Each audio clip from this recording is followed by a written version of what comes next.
The melodic sounds of a 292-year-old violin. Played here by violinist Jody Jacobs. When I play it, at first you think about who the other violinists who might have played it over the past 300 years might have been, what concerts it's been played in, where in the world it's been. And then, if you're fortunate enough to play on it for an extended period of time, you kind of feel like you're just one person in the life of the violin who gets to kind of make music with it and experience it.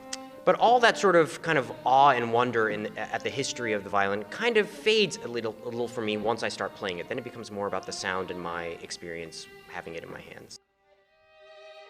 Now this rarity is going under the hammer, not to be destroyed, but to be auctioned off to the highest bidder.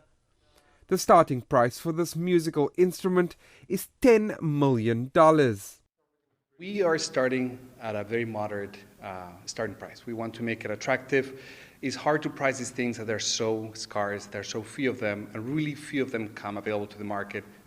And moderate as its starting price may be, this violin, crafted in 1731 by legendary Italian violin maker Giuseppe Gennaro del Gesu, has been part of the collection of Chinese-born businessman Su Wing Lam right here in New York since 1979.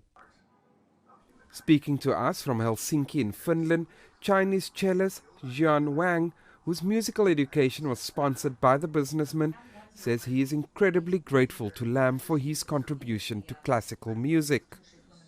I am incredibly grateful to Mr. Lam because he changed my life, and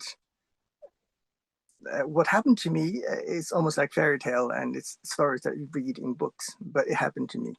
And because of that, for me, he is the most incredible people I have ever met in my life. But I think we need to cherish these people because these people are a reflection of the better part of humankind. Su Wing Lam passed away in 1988. The Baltic is the only violin to have ever been displayed at New York's Metropolitan Museum twice. There are only about 150 such violins known to exist around the world, and they are cherished by musicians for their deep and rich tone. Jody Jacobs, CGTN, New York.